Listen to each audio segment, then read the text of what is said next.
evening, everyone. It's great to have a good turnout tonight. You guys braved this cold weather and came out. Although this winter, if you only came out on warm nights, you wouldn't get out of the house very often. Glad to have you all here. My name's Rich Staffen. I'm president of the W.J. McCabe chapter of the Izaak Walton League. And this is kind of a special program that we're having tonight on Polymet. I have a few introductory things that I'm going to do, and then we'll introduce our three panel members, and each of them is an expert in a different aspect of the Polymet issue and mining in general, and so they'll each have about 15 minutes, 15 to 20 minutes to talk, and then we'll open it up to questions. So hopefully you guys have got lots of good questions. This is your chance to get some good answers to some hard questions. And so one thing we like to do is hand out a sign-up sheet, and this is mainly if you would like to get some information. If you're interested in the IKES and want to get some information, just put your name and a contact, either an email or an address on here, and we'll get some information to you. So I'll pass that around. Maybe I should pass a pencil or a pen around with it. Over here. Here it is. I had one somewhere. There you go.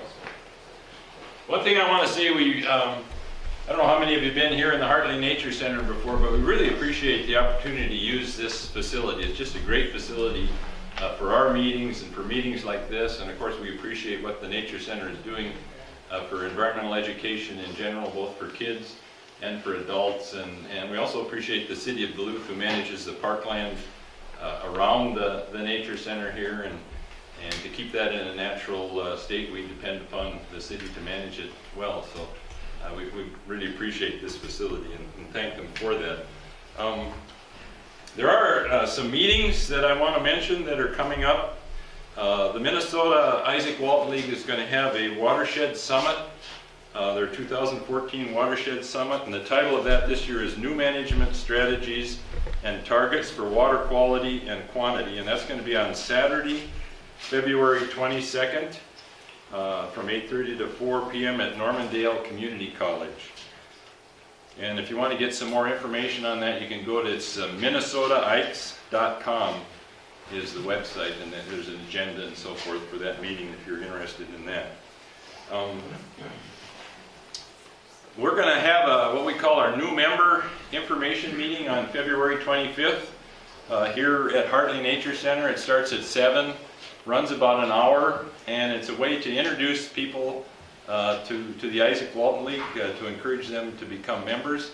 So if you're a member and you know somebody that you'd like to invite to that meeting, I've actually got some letters up here. In fact, maybe I'll just pass this around that you can use to send to them and encourage them to come to that meeting. Or if you're not a member of the IKES and you want to come, just come at 7 o'clock on the 25th, and we'll have 2 or 3 or 4 different IKES kind of get up and talk about why they're an IKE and what the Izaak Walton League is all about, what they do, why it's important to us. And then we'll have a little video that gives you some background on the Izaak Walton League. And also then there's some time to ask questions and get to know some IKES. So it's a good opportunity if you're interested in joining the IKES to do that. And there is some membership brochures and some other information in the display in the back of the room too that you might want to look at. So I'll just pass this around. If you're interested in that, grab some of those and you can use those that way. Our next meeting, our next regular chapter meeting, will be here on March 5th, and that program is going to be about tree care. So if you're interested in how to take care of trees, deal with white pine blister rust or emerald ash borer or other tree problems, maybe how to keep the white-tailed deer from making lunch out of your trees, those kind of things, that will be the topic of our meeting here on March 5th, on Wednesday. And then in the end of March, March 28th, we're going to have our annual banquet, and we're going to do that a little different this year. It's going to be held at the Buffalo House, and the social hour is going to be at 6 p.m. and then the dinner at 7, and you can either pick chicken or sirloin tip and lots of other stuff to go with it. What's going to be different? How many of you would like to be able to go on a shopping spree at Marine General with $1,000 in your pocket? That's going to be the prize this year, the grand prize, and you'll get that with your ticket. It's $25 for the meal, and then also for that raffle ticket, and everybody's ticket will be thrown into the hat, and then at the banquet they'll draw one for that $1,000 prize. And then there'll be some other smaller prizes, and then also some raffle items there as well. So if you're interested in a good banquet, there's a number of, let's see, anybody who's a board member, raise your hand. All those people have tickets. So if you're interested in buying a ticket, you can get your ticket early right here. So this is a good chance to get your tickets. Okay, I'd like to, before I introduce our speakers for tonight, actually, before I do anything, we've got an award that I'd like to have Gary Meyer come up front here. He's not expecting this, but come on up front, Gary.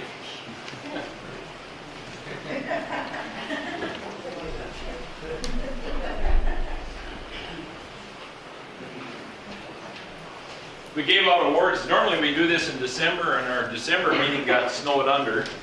And so we did it in January, and we had 3 different ICE members that got awards. And this is our W.J. McCabe Chapter Izaak Walton Leadership Reward.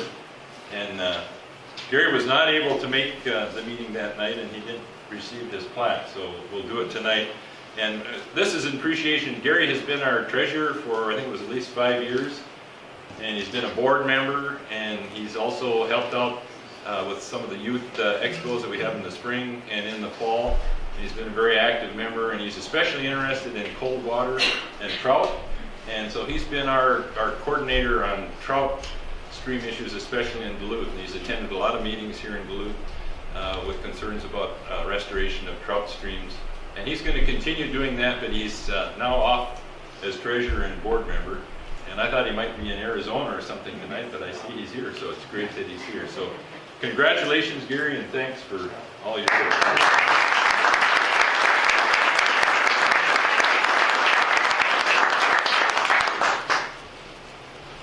Then we have with us tonight Ben. Where'd Ben Cushing go? There he is. Ben is with the Audubon Society. He's the Duluth field organizer, and he's going to be here in Duluth for at least a couple more months, I guess. And Ben's got a few words that he'd like to say. He'll tell us a little bit about what he does and what he's up to. Go ahead. Thank you. Yeah, so my name is Ben Cushing. I've met a lot of you already. It's good to see such a big crowd out here. And as you mentioned, I'm the field organizer with Audubon, Minnesota, based here in Duluth, working specifically on the Polymet sulfide mining issue that we're going to hear all about tonight. So I won't spend very much time talking about, or I won't really spend too much time at all talking about that, because we're about to hear a lot of people who are more experts on this issue than I am.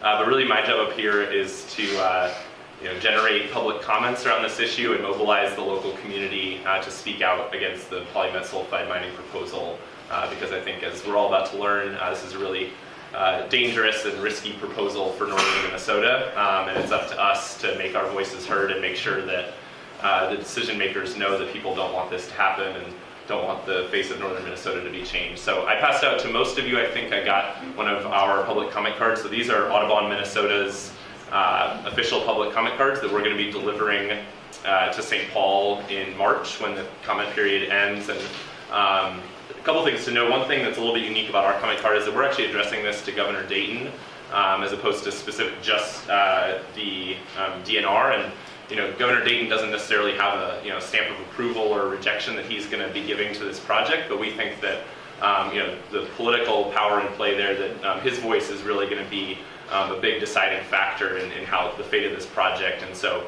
us showing that people are directly looking to him to come out on the right side of this issue is really important, and not too many groups out there are targeting him as a specific player in all of this. And so I think even if you have already filled out a comment card for Water Legacy or Sierra Club or another group, or you've submitted your own personalized comment, you're certainly allowed to submit more than one if it's a different, unique comment.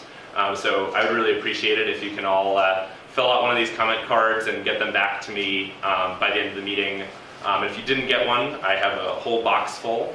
And if you'd like to take 10 or 20 and get your friends or family or church members or whoever to sign them, I'd be happy to give you a stack to take home, and I can get them back from you. So thanks so much, and yeah, I'll be here till the end of the meeting, so you can find me if you want to give me your signed cards or get any more to take home. So thank you. Thanks, Ben.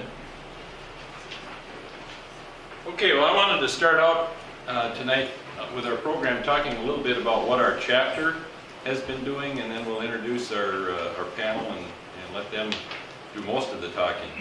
Our chapter Conservation Issues Committee has a subgroup of members in that committee that have met several times now working on reviewing the environmental impact statement. And if you've had a chance to look at it, it's over 2,000 pages, and it's quite a task to try to wade your way through the document. But first of all, if you are interested, and I think it's important for individuals to comment, any individual can comment. And I'm going to pass around a couple sheets, and if you want to view the supplemental draft environmental impact statement, the DNR has a website, and it's actually really nice. You can click on that website, and the document comes up, and then you can click on different topics like wetlands or something, and it'll show you the sections that talk about wetlands and other various different issues with the project. So it's a pretty neat way to review the document. If you don't want to wade through all 2,000 and some odd pages, and I don't know how many supporting documents there are. Jane probably knows. There's a ton of other additional information if you really want to dig into it.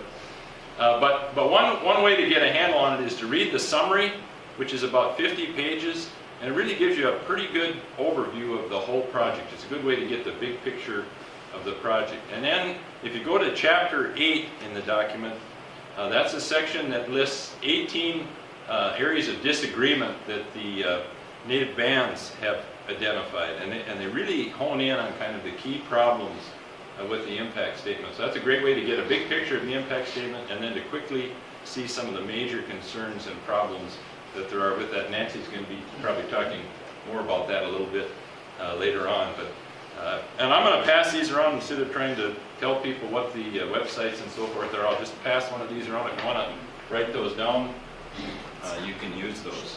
You can send in comments either by email or by regular mail, snail mail. And I think it's important on comments for individuals is to pick something that affects you personally. If you eat fish from the St. Louis River, you can talk about the fact that maybe you're concerned about your family's health and the mercury that are in those fish. I think those are the kind of comments that probably have the most effect. If you can come up with some personal aspect, something specific that relates to you, and put that in a comment, that would be good to do.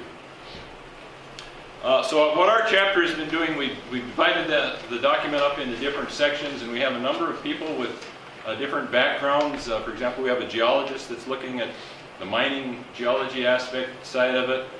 We have a forester that's looking at the forestry impacts and the land exchange. We've got fish and wildlife, people with fish and wildlife background, biology background, water quality backgrounds, and so we're each kind of focusing on the portion of the document that we're maybe most familiar with, and we're going to make our individual comments, and then those will be submitted to Dave Zentner, who's the chair of the Conservation Issues Committee. Dave is going to put that together as one comment letter, and that will be sent down to our State Division office. And the State Division is kind of looking at our chapter, which is the only one here in northeastern Minnesota to be the ones that come up with the primary comments on this project, although any of the Ikes chapters may also have input, and there's actually already been one resolution passed by the Minnesota Division on the project. But so that's what will happen with our comments. They'll be consolidated and go down to the state and hopefully come out as the Minnesota Division position on the Polymet project. I thought I'd just highlight a few of the key issues that our group, and I'm one of the ones that's on this group that's reviewing the document, that we've come up with, and then I'll introduce our guests and let them get into their areas. One issue that we have concern about is the capability to safely mine sulfur-bearing rock in the headwaters of two rivers and in a landscape that's mostly wetlands, almost half wetlands. And it's very possibly going to lead to acid mine drainage, sulfate, mercury pollution, and so forth, and impacts to fish and wildlife and wildlife. So that's one concern we have. We're concerned about the potential for a catastrophic failure. All you have to do is read the news these days, and it seems like every day there's another instance of this happening somewhere, whether it's a train wreck or chemicals getting dumped into a river or something. And if you have a project that lasts for 200 years or more, the chance of a catastrophic impact is almost guaranteed. Sooner or later, something's going to fail. And so we're concerned about that possibility that the tailings pond or the wastewater treatment process or a flooded mine pit, once the mine pit floods with water, that will be polluted, that they won't be able to handle that volume of water in a big storm or something. And it could create an impact that would not only affect the local area, but could come all the way down the St. Louis River into the harbor and even Lake Superior. So there's a huge potential there. The Supplemental Draft Environmental Impact Statement has a prevalence of proposing to use adaptive management to solve unknown and unexpected problems that come up during this mining process. And with a history of pollution that's incurred in sulfide mines all over the world, it takes a lot of faith to believe that they're going to be able to handle all these issues that could come up. And there's many specific things that they really don't know how they're going to handle it until it happens, or they might have unexpected results. So whether or not they can adapt to that or not is a big open question. We're concerned about the huge amount of natural landscape that's going to be impacted, most of it wetland, or a lot of it wetland, a lot of it high biodiversity sites, in the range of somewhere between 4,000 and 12,000 acres of land.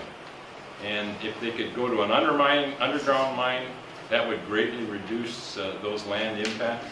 And so that's another issue that we're bringing up. The proposed wetland mitigation is not going to replace wetland functions and values lost in the two watersheds of the local rivers that are going to be impacted. Most of it's actually going to be outside of the St. Louis River watershed, and that's another concern. And the amount of acres of wetland that's going to be impacted is still unknown. For sure there'll be 900 and some acres destroyed for the mine, but there may be secondary impacts to up to several thousand acres beyond that, and we don't know yet what will happen there. A couple more here. The U.S. Forest Service lands are protected by the Weeks Act, which is supposed to prevent strip mining on federal lands.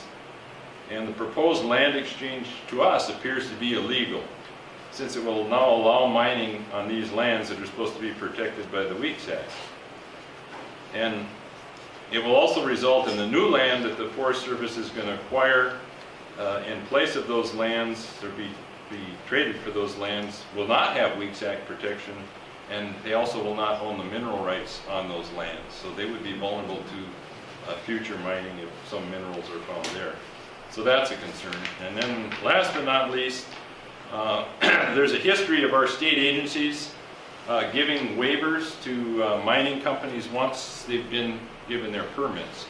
And in other words, they're bending the rules in their favor, and we're concerned that that practice could continue with this mining, because it's been a typical pattern in the past. So those are some of the key concerns that we're trying to focus in on. So without any further ado, I've talked more than I should already. Let me introduce our panel, and then we'll let them talk to us. First of all, we have Jarrett Johnston, and he's a coordinator of Sustainable Ely, which is a project of the Northeastern Minnesotans for Wilderness that's focused on protecting the boundary waters and local communities from sulfide ore mining. And Jarrett lives and works in Ely, and he has a focus on economic and social impact of mining on small towns. And he's going to talk about a new economic report that challenges the economic analysis in the Polymet Supplemental Draft Environmental Impact Statement, and his comments will assist those who wish to challenge the adequacy of the Polymet EIS on that basis. And this is an important issue because the main justification being given for Polymet is jobs and economic benefit. And then Jane Ryer holds a jurisprudence degree with an emphasis in environmental law from the University of Oregon. And she worked as an environmental attorney for 15 years, first for the Bad River Band of Lake Superior, Chippewa, and then for the National Wildlife Federation, where her emphasis was on Lake Superior, mercury, and other water quality issues. And her work has included an in-depth review and legal challenges to the White Pine Mine project in the mid-90s and the Eagle Mine in the mid-2000s, both in the UP. And she's currently a contractor for several Northeastern Minnesota environmental organizations. We're working on mining issues, and she lives here in Duluth. And Jane's going to be talking on the environmental review process and her experience with our regulatory system and the capacity and will of agencies to enforce those regulations. And then Nancy Schultz is a longtime employee in natural resources for the Fond du Lac Band of the Lake Superior Chippewa, and she's currently the water quality coordinator for the environmental program of the band. And besides running their own water permit program and doing research on various aspects of water quality for fish and wild rice and human consumption, she and her staff have spent a huge amount of time reviewing and commenting on the many documents surrounding the Polymet project. And they had much to do with getting a whole chapter of the supplemental draft environmental impact statement devoted to the concerns raised by the various native bands. And Nancy's going to speak on the band's concerns, especially with respect to mercury, fish, and wild rice.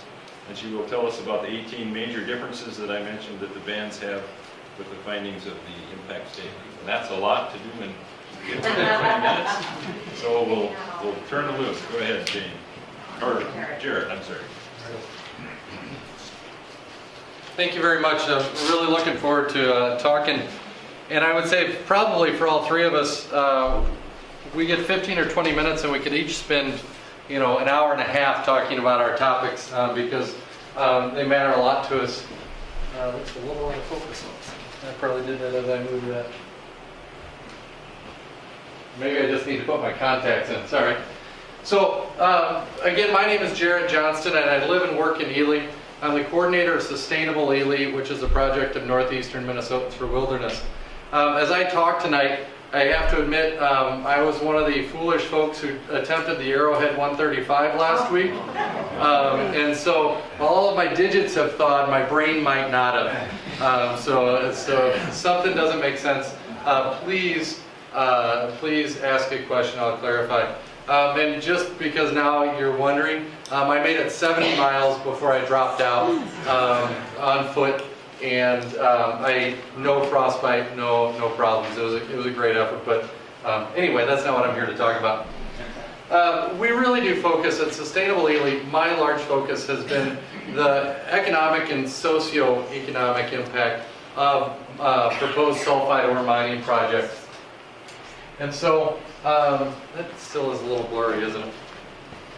Or is it really just my eyes? There we go. The report that we were talking about is actually a study of the report done by the University of Minnesota Duluth called The Impact of Ferrous and Non-Ferrous Mining in Minnesota.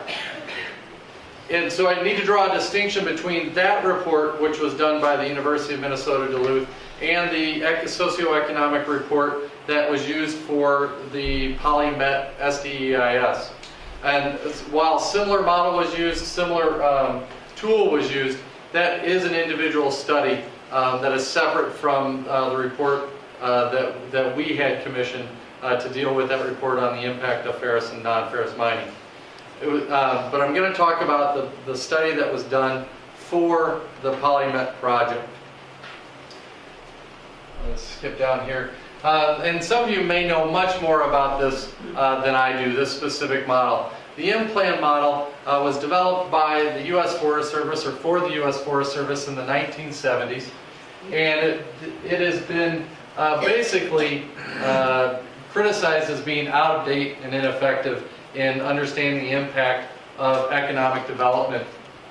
It was the study for the SDEIS was done by the Duluth-Leibovitz Bureau of Economic Research, and it uses that input-output approach that is known in the M-Plan in changes in baseline conditions. So you have a big project, and you want to see what impact it's going to have on the economy. You plug all the numbers into the M-Plan model, and it spits out the impact. It only looks at new impacts from proposed study, or from in the proposed study. Then it reports direct, indirect, and induced effects in terms of employment, output, and value added. So the report, or the study that was done by the Leibovitz School in 2012 was reviewed by outside economists and was, I want to make sure I get this quote right, squarely at the low quality end of the spectrum. So they did not make adjustments for known flaws in the in-plan model, and we believe that those flaws are still present in the Polymet SDEIS because they use the same study. First off, it shouldn't be used as the basis of the Polymet SDEIS because it's not a comprehensive cost-benefit analysis. It only measures the benefits. It only measures the possible positive outcomes from this development. This statement says the environmental and social impacts of this mine could in turn have real and or perceived economic costs, but the SDEIS does not include any monetary value associated with those costs. So they're not required to do the cost side of the analysis, and so therefore they did not. All right. And I'm trying to make sure that I stick within my 15 to 20 minutes, so I'm going to kind of zoom through some things here. According to the socioeconomic section, and for those of you wonks out there who will be looking this up, I believe it's 5.2.10. In the construction phase, they estimate that they'll have 500 direct jobs, 332 indirect or induced jobs, and then in the operations phase, 360 direct jobs, 631 indirect or induced jobs. They also plan for 20 years of closure activities, but their analysis on the number of jobs there is incomplete because they're not certain of what will actually take place during that closure time. All right. Let's see, let me talk about that just for a second. So these are best case scenario, of course. If I'm a corporation and I want people to support me, I'm going to give them numbers that promote a higher number of jobs. Right? That's probably a fair statement. And I guess you can hear my bias and my belief on corporations, in corporations. I've heard again and again at the Polymet meetings that the construction phase will be 2 million man-hours, which is similar to Target Field. Well, that's great, except Target Field then doesn't result in 500 years of cleanup for 20 years of jobs.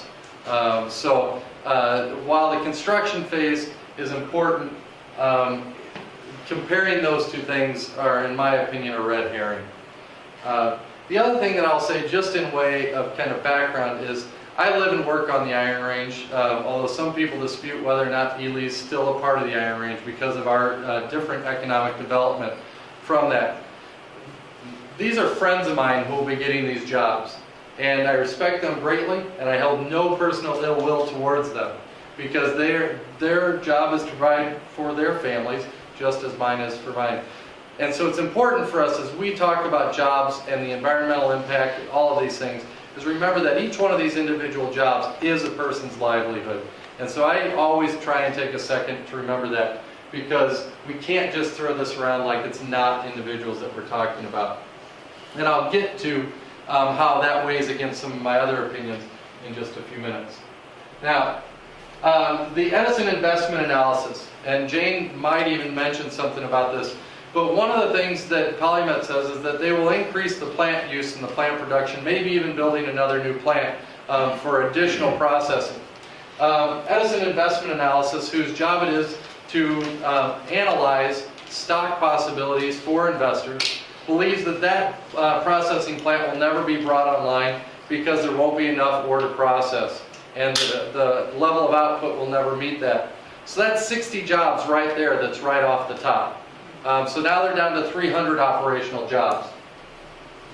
It doesn't distinguish between seasonal or part-time jobs in either construction or the operations phase. So if it's 300 jobs during the operations phase and 100 of them are part-time, or 150 of them are part-time, or 200 of them are part-time or seasonal, we don't know that.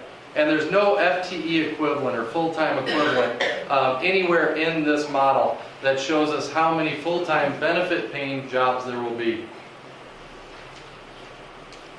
And this is something that I don't understand. I grew up in a union family, I don't personally belong to a union at this point, but again and again, I've learned the history of the Iron Range and the importance of trade unions and how they protect the workers, gain safety for them, and ensure high-paying jobs. The only project agreements that have been mentioned are with the trade unions for the construction phase of this project. There is no agreement, and most of us don't believe that there will be any trade union agreement with the operations phase. Everything that I've heard is the workers will have the opportunity to vote. And if you know just a little bit about union history, when workers have the opportunity to vote, unions don't happen. Because my good friend Bob Tammon back here, as soon as he starts talking about organizing the union, for some reason he's no longer working there a month after that. So companies, and I just went through the Sudan underground mine, and some of you may know this story, but this is a great story. They purposely put people who spoke different languages on teams together to work so they couldn't speak the same language, so they couldn't organize. This is not new in terms of trade unions. Companies, and in particular when you talk about Glencore, which is responsible for Polymet, or Antofagasta, which is in the Twin Metals project, they have a history of breaking unions and not respecting workers' rights. So this is something that really concerns me personally. And then this is a statement, and I'll read it for the folks because it's a little low. Continued technologically driven productivity increases could lead to the lower employment than assumed by in-plan or other projections. So if technology improves and we can employ less people, we will. All right? It makes sense. Employees are among the most costly part of operating any mining or other operation. So a couple of examples of this. Decrease from 36,400 people in 1972 to just 10,400 people in 2007. In 1960, 200 miners were employed per million tons of ore produced. 2005, only 80. Technology marches on. And while it may not be specifically technological related, when LTV closed, where the Polymet site will be, 1,100 to 1,200 workers lost their jobs. That's compared to, at the most, 360 workers in operations. So going to a brand new type of mining with worse environmental possibilities, we're going to take a decrease by over 800 jobs and call it economic development? I have a real problem with that belief. And I've already kind of said that. So now, this is one of the eye-opening things for me, and how many of you have actually spent time reading part of the SDEIS? Go ahead, nerds, raise your hands, all right? Very good. If you would have told me 2 years ago that I would have spent any time reading this document, I would have said you needed to get a life. Now I'm the one who needs to get a life. So these are some quotes that I pulled directly from the document that I think tell a pretty interesting story when it comes to socioeconomics. So, the planned development of this mine in the operations phase, construction and operations phase, would increase study area employment by approximately 1%. Is that a lot or a little? Okay? For the individuals who get those jobs, that matters. But that's taking an unemployment, I believe, on the Iron Range that right now is somewhere in the 8% was the last number that I saw, and taking it down to 7%, which is still a couple percentage points higher than the metro area or the Duluth area.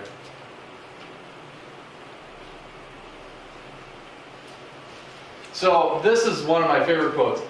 We're not sure how much will be dedicated to employee salaries, but it's assumed to be a substantial amount. So the company provided no information on these high-paying jobs that they promised.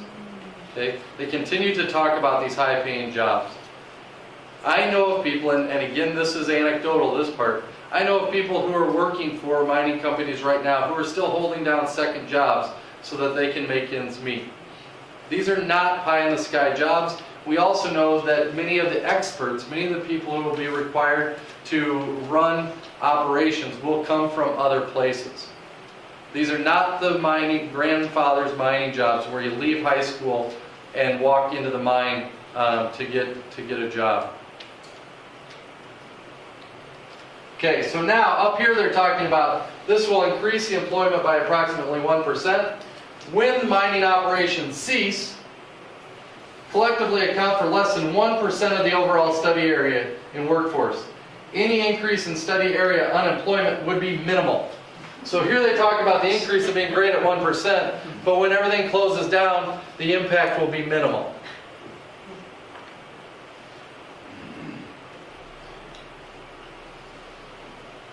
So it's a long quote, but I had to put the context there for you. I'll give you a second to read it and then I'll talk about it. So while they're making the case that we need this because of economic development, and mining is the only way, and sulfide mining is the only way that we're going to get this economic development, they're dismissing the idea that we already have an economy in place based on tourism, based on livability, based on people coming to this area to retire. They're dismissing all that as a possible means of a sustainable economy into the future. But then, in their own document, they say that the increasing popularity of the study area for retirement could obscure any such decline. So if we don't need it when the project closes, and our livability and the greatness of this area, our natural resources and its natural draw are good enough to obscure any decline, why do we need this in the first place? Because if we focus on sustainable economic development, sustainable and livability areas, sustainability and livability for people reaching retirement age or early retirement, and people who want to live here like myself, who with technology and quality of life can move to other places, if we can do that after they leave, let's do it before they get here.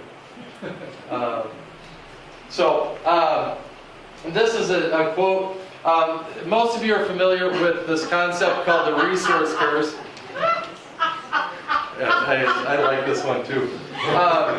So the resource curse is this idea that economies that are based on resource extraction are generally less viable, and they don't provide for as high quality of life as economies based on other factors or other industries.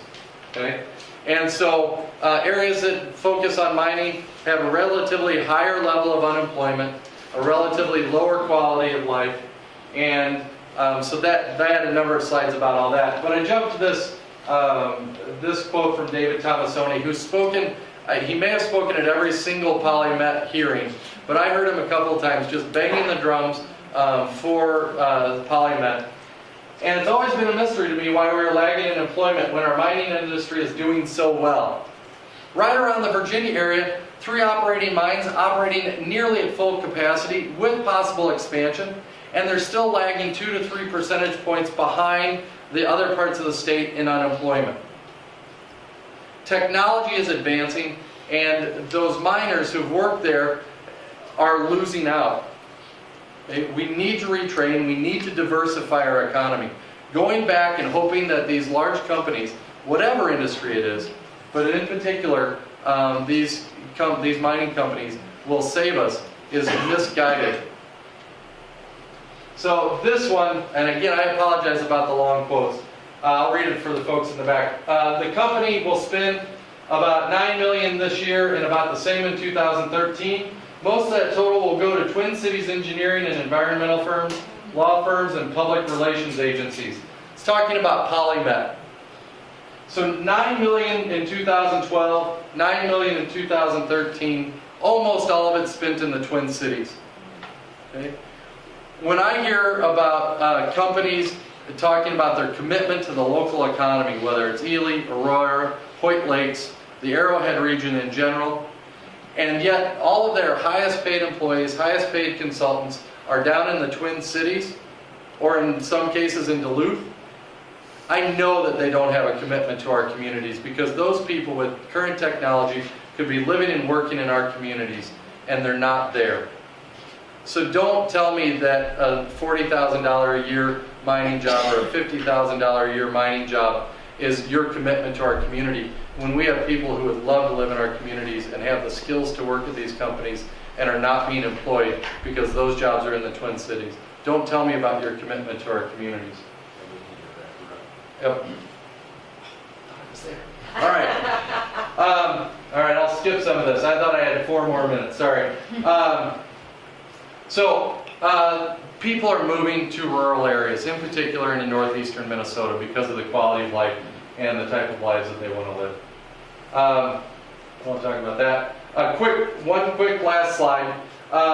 This is northeastern Minnesota, the Boundary Waters Canoe Area region, northern 3 counties. Employment in service industry continues to climb. These numbers were as of 2000. And mining industry, it's that green line, continues to decline. Okay? We are turning into a service-based economy, and we can develop our economy that way. All right, let me do this really quickly. This is not jobs versus the environment. In my world, and I believe I'm an environmentalist, but I focus on the socioeconomic stuff. This is jobs versus jobs. We have economies in place that will be displaced by this development. Natural beauty and renewable resources are our greatest tool for economic development in this area. And I think that's what I'll wrap up on. So, thank you very much.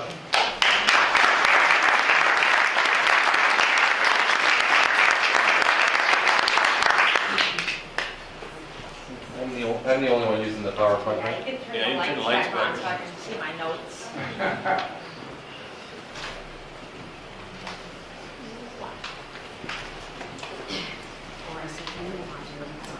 Okay, so I'm going to talk a little bit about the process of both of environmental review and the permitting, what's really broadening it, how you can, how this is going to play out over the coming year. Some of you who were at the meeting this afternoon, somebody else gave pretty much the same presentation that I was going to give tonight, so that helped me a little bit. So this is being driven by essentially three agency governmental actions, which are the Department of Natural Resources permit to mine, which the company will need to go forward. The Army Corps of Engineers wetland fill permit, which the company needs to, to destroy all of those wetlands. And the U.S. Forest Service land exchange, which they have proposed in order to put the mine at this site.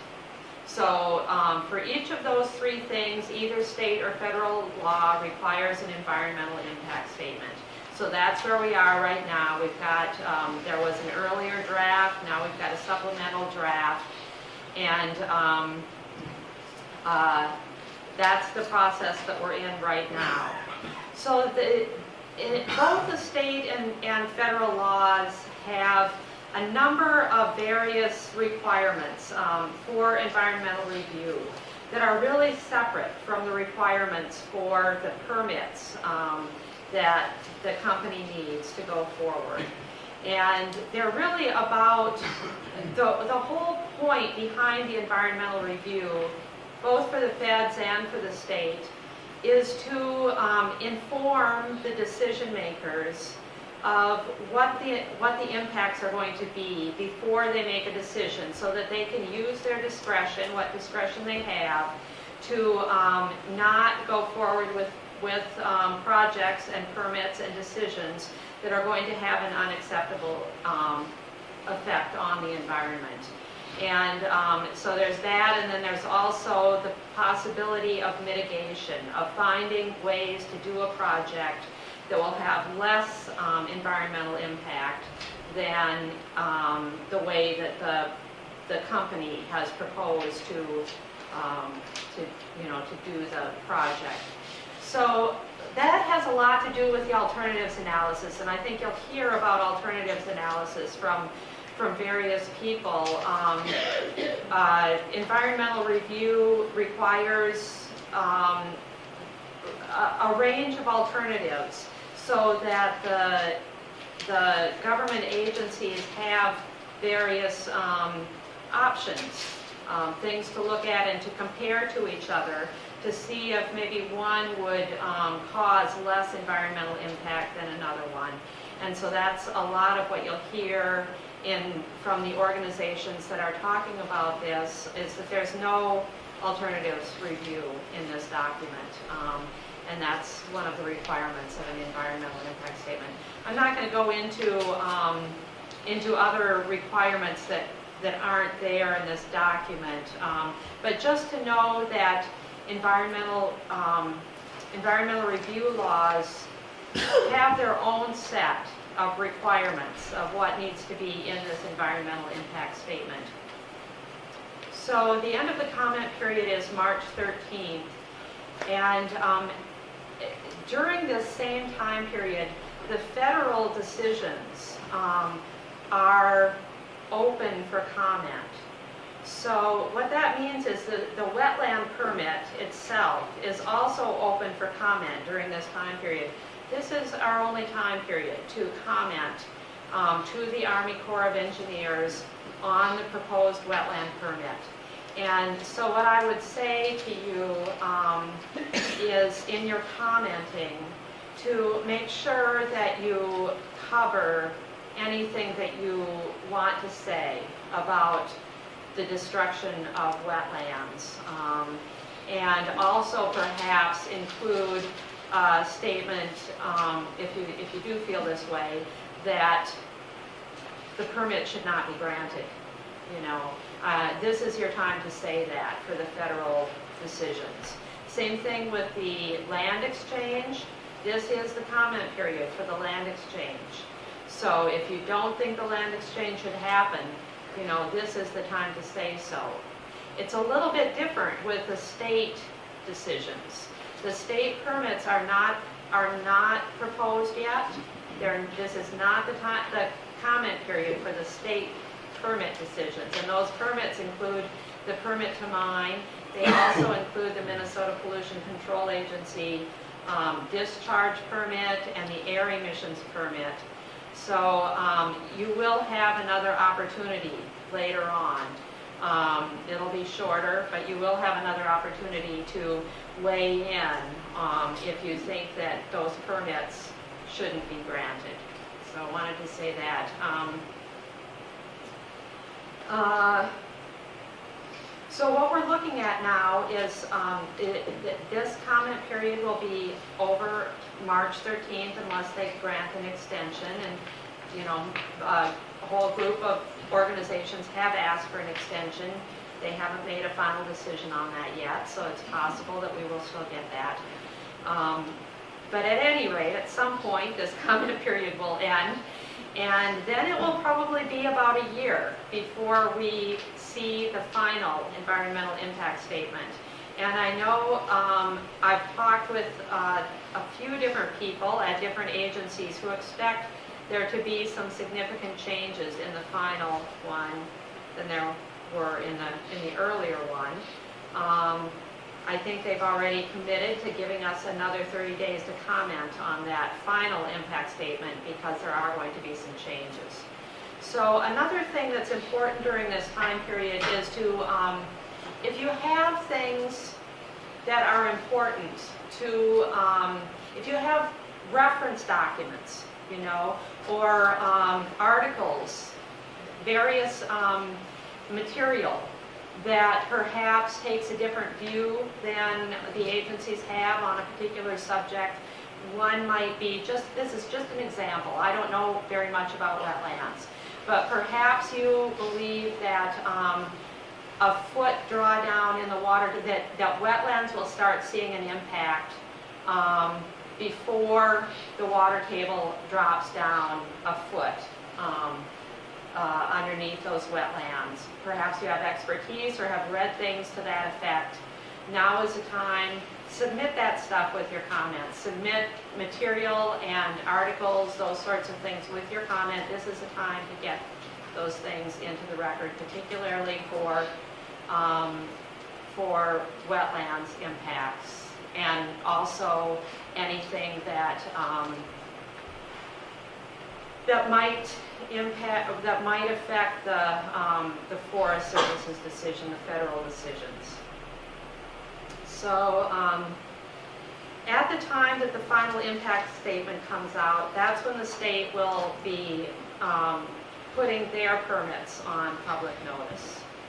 And those are, they're the more technical, it's going to be a more technical review at that point. That's really when the lawyers really, start getting more important, I guess. But I think it's really important at that point that people be ready to comment again.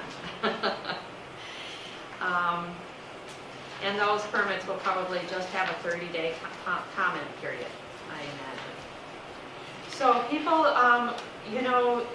people often wonder how the U.S. Environmental Protection Agency comes into this, because they're often mentioned as being very important. They don't have a direct role in this. They don't have a decision that they're making or a permit that they're granting, but they do have some oversight authority. So they have oversight authority over federal environmental impact statements. So for any environmental impact statement done for any federal agency, which includes this one, they can review it and weigh in on it. And so that's important to us. It might not end up stopping it, but it might really help us, for instance, later on if we go to court, to have an EPA decision or opinion that really criticizes the project. They also have oversight over the Army Corps of Engineers wetland fill permits, and they actually have the authority to stop that permit. They call it, they elevate it, it goes before a White House agency called the CEQ, Council for Environmental Quality, and that's an important oversight role that the EPA has. And then they also have oversight over the state issuance of Clean Water Act and Clean Air Act permits. So they can review what the Minnesota Pollution Control Agency does with those permits later on. So that's kind of the overview of the process. And I think that what I was really asked to talk about here was, whether this process works the way, it's designed to work. And I think that was the first question that I was asked, and I thought, well, I can answer that, The answer is no. And it's almost like, wow, it so much doesn't work that it's very hard to say really anything more about that. So I want to talk about this EIS a little bit. I'm really, I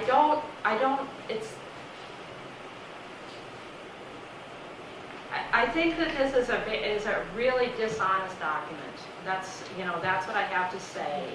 And I'm not somebody who says something like that lightly, and I kind of almost hate to say it, because it's not the kind of thing that I usually get up and say, but I really feel like I almost hate to hear somebody say, read the executive summary or the overview. Definitely do not look at the fact sheets that have been prepared by the DNR and put on their website, because they are not true. It's really, it's okay. So there are many, and I'm not going to go into, the inaccuracy. It could just, I could go on all night, and I'm not going to, I don't have time for that tonight. But I think the way the whole document is designed really is to hide the impacts. It's supposed to be revealing the impacts to people so that they can make a wise decision. But, you know, I think it kind of reveals something that's really, it's fascinating to me, the psychology behind it, because it really indicates to me the DNR is completely committed to granting this permit. You know, I don't think that there is any doubt about that. And so what this kind of reveals to me is that it does make them really uncomfortable. I think that knowing what the impacts actually would be, if you go back into the background documents, you can dig this all out. You can, you know, I can figure it out, and the tribes can figure it out. You know, it's there, but it's not in the supplemental draft EIS. It's stuff that you have to pull out of all the background documents and put together for yourself. And what that really tells me, I guess, about the people who are permitting this thing is that they don't want to know, you know, they don't want to know, because I think it would make them very uncomfortable to really look at what the impacts actually would be. And so we have a lot of really strange language, and you know, so I'm just going to give an example of something that I just found fascinating. You know, they talk about the plants, actually the list of regional foresters sensitive species. Is that I'm not sure if it's RFSS species. And they list, okay, they list all of the plants that are not going to be impacted. Okay, they give you the names of all of the plants on that list that will not be impacted by this project because they don't exist at the site. And for the plants for which there is habitat at the site that may be impacted, they direct you to another document. It's not in the SDEIS. So that is one example. It's so blatant that it's kind of my favorite example. You know, there are many, many other. Another one is with the mercury, the deposition of mercury on the site from the air. They talk about 5 different lakes that are spread out a little bit away from the mine site and the plant site, and the deposition of mercury and how much mercury will enter those lakes from this project. And of course, they conclude that it's such a tiny amount that it's not important. They never do that analysis for the Partridge River or the Embarrass River, which is where the majority of the air deposition from this project will go. So they've got all this material, they've got so much, but the impacts that they look at, or the things that they look at to measure impacts, are the things that will not be impacted. Whereas the things that will be impacted, they really don't say very much about them. So that's kind of, so it seems like this whole exercise is really, it's certainly not working the way it was designed to work. And I think that I'm not quite sure how this is all going to play out. I think that a lot of this is really it's a political question, even though supposedly everybody talks about how we're going to follow the law, and if the law says that we can do it, we will, you know. They're finding every way that they can to hide any impacts that might have legal implications. They're definitely looking for ways to go ahead with this, and I think that it becomes really important politically. I like the idea of working on the governor, you know, because I think that in the end, it probably really does come down to having the political will to say no to, I don't know, to the Iron Range delegation or whoever it is that has this political power to push something through that really looks to me like it'll have a lot of serious environmental impacts. So I think that's my time, right? Or do I have more? That's probably a good time. All right. Thank you.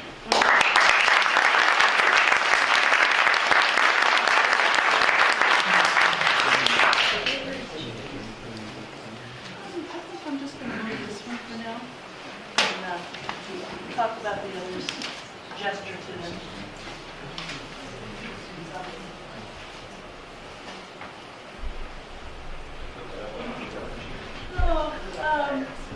Yeah, why don't you? You can if you want, but I just have it there as a prop. Profit a little higher.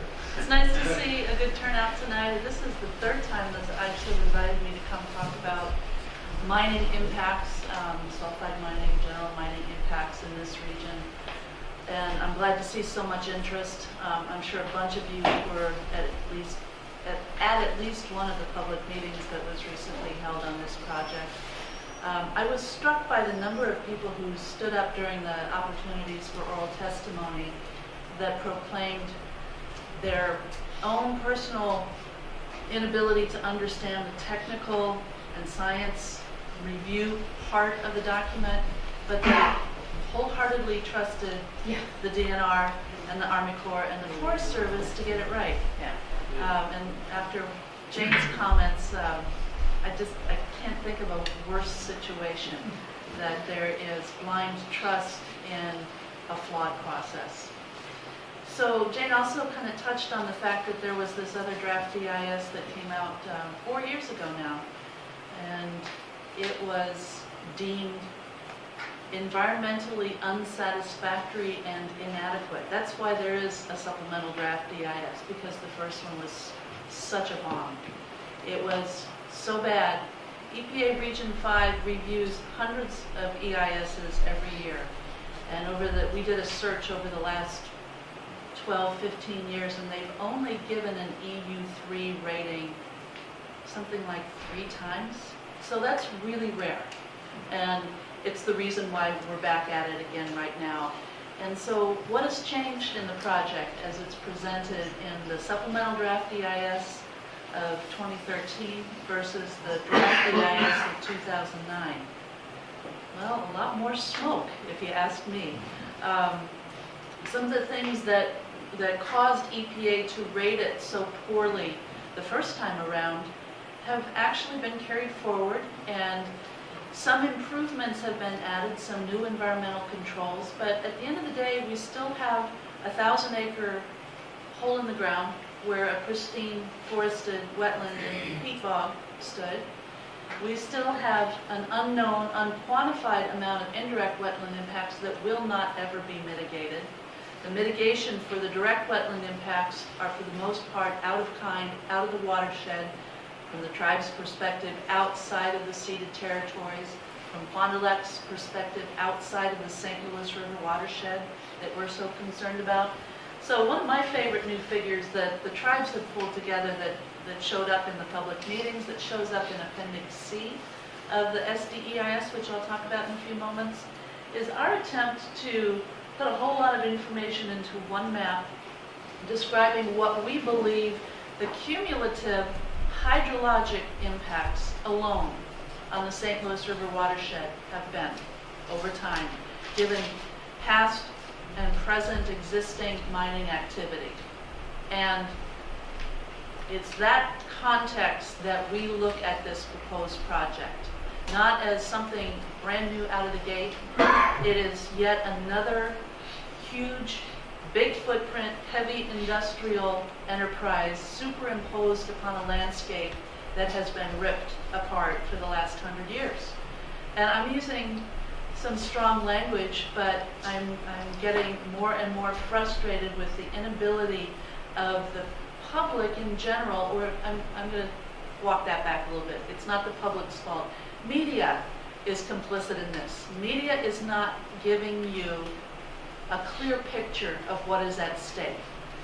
And the only time that I can recall in recent years and months that the media has shown any interest in some of the red flags that environmental groups and the tribes have been trying to convey for these many years was when that memo from a DNR hydrologist came out recently that called into question some of the precepts of the water quality and hydrologic modeling that had taken place.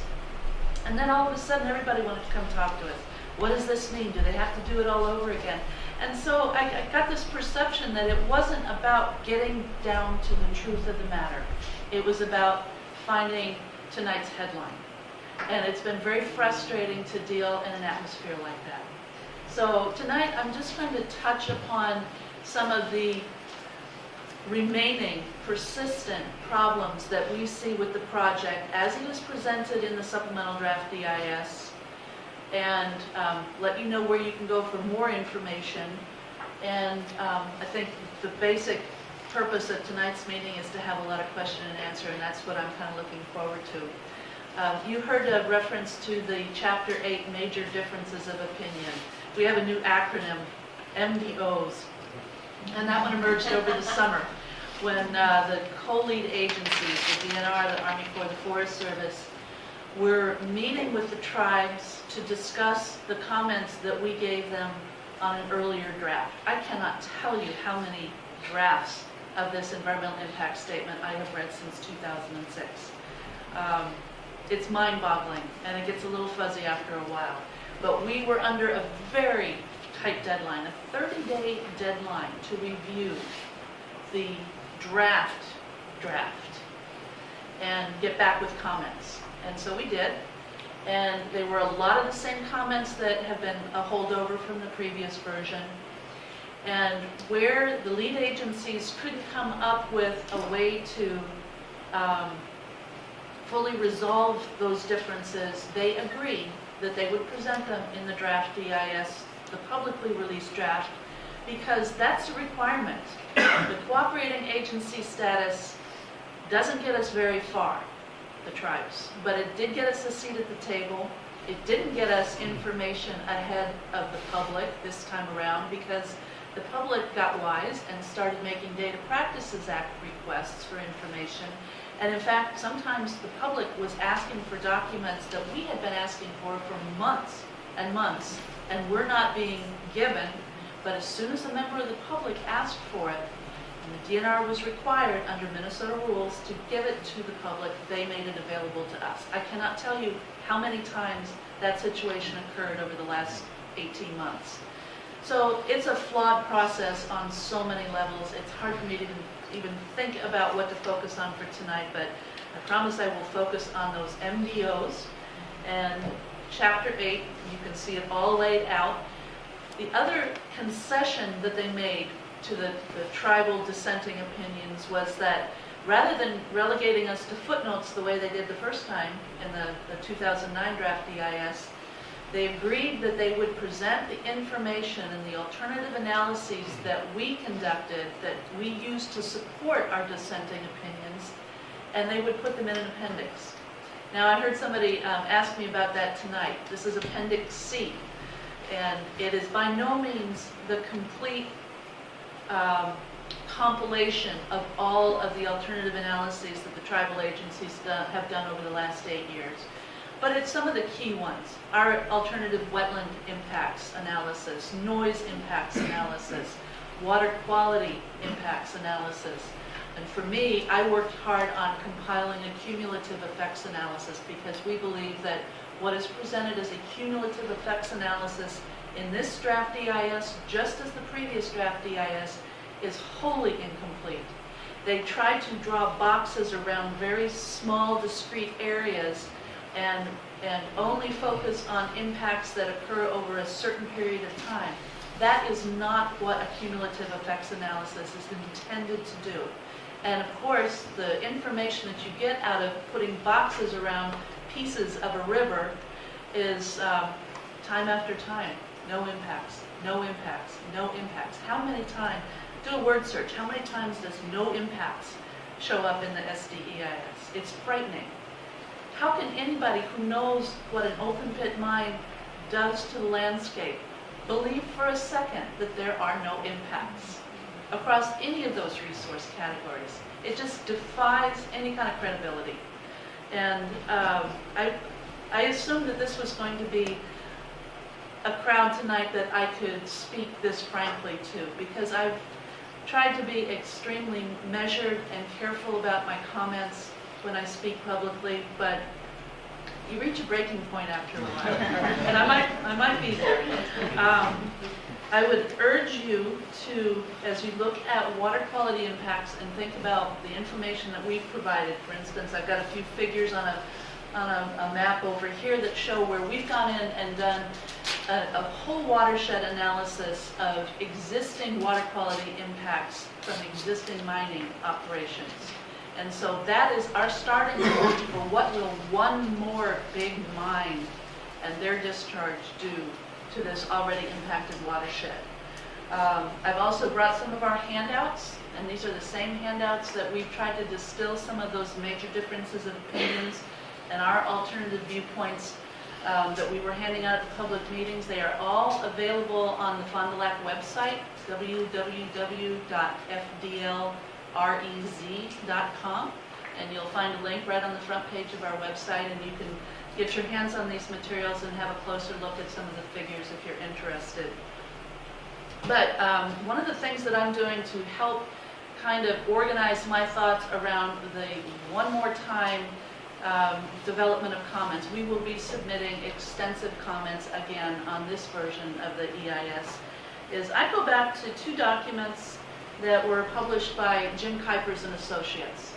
And one of them is called Predicting Water Quality at Hard Rock Mines, and this is kind of a go-to manual for all of the things that you need to consider if you want to do a bona fide assessment of predicting the water quality impacts from a hard rock mine.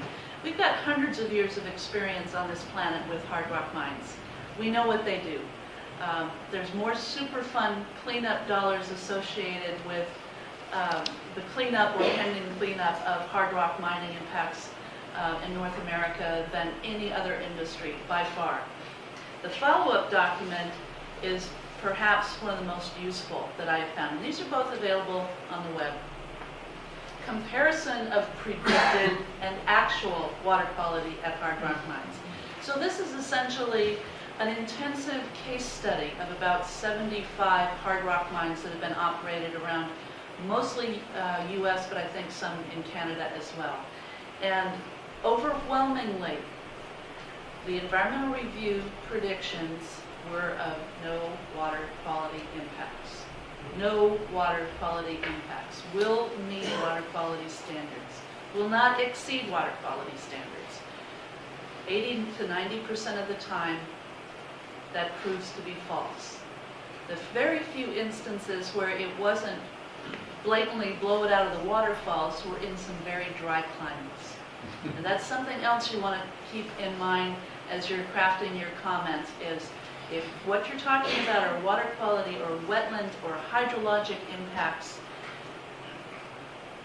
there's really not a good foundation or a track record of this kind of activity being conducted in this kind of an environment with any kind of hope of environmental controls that will be effective. I can tell you that the additional liners and caps and subaqueous disposal and pumping and treatment that they are planning to do because their first project proposal was so weak and so inadequate and had so many predicted water quality exceedances is still not enough. They are trying to find that fine line between just enough environmental controls to get a permit while still being able to meet a very razor-thin profit margin. This project is so marginal from a financial standpoint that every dollar that they spend on environmental controls makes it less and less economically viable. And so you watch the price of copper on the open markets, and you look at how investors are being advised. There's so many factors that you want to keep in mind, but in the back of my mind, I think about this primarily as an extremely marginal enterprise, and every dollar that they're forced to spend is a dollar that they won't make. And in my mind, what I've seen laid out, adaptive management and all for this project, is not sufficient to meet water quality and other environmental standards. Now that's frightening, because they've gone back to the drawing board, they've remodeled the water quality and water quantity impacts of this project. They've added reverse osmosis, they've added pumping and treatment and containment and liners and caps, and it's still not enough. They will still exceed water quality standards, both surface water quality and groundwater quality standards. It should not be permitted. There are a couple of other things to keep in mind, and Jane brought up EPA's oversight. That's one that I will come back to, because ultimately the tribes have come to recognize that our audience for our dissenting viewpoints is not the lead agencies, it's not the public, it's EPA. Because they have oversight over the NEPA process, they have oversight over that 404 permit, and they also have the ability to review the MPCA permits down the road.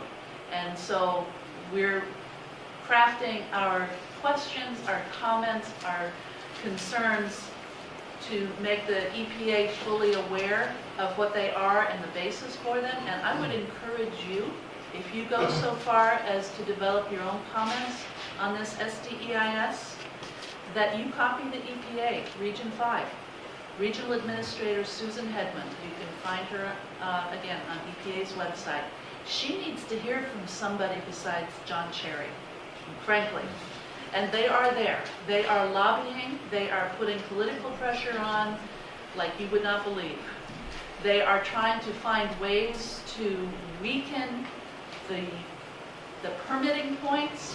Where does a certain water quality criteria need to be met? Do I actually really have to have a discharge permit for this because we're really capturing it? They are lobbying EPA to make their path smoother. And EPA is not hearing from the ordinary citizen concerns. And I think that that might be another avenue for you to direct your attention to and your comments to, and copy them on it.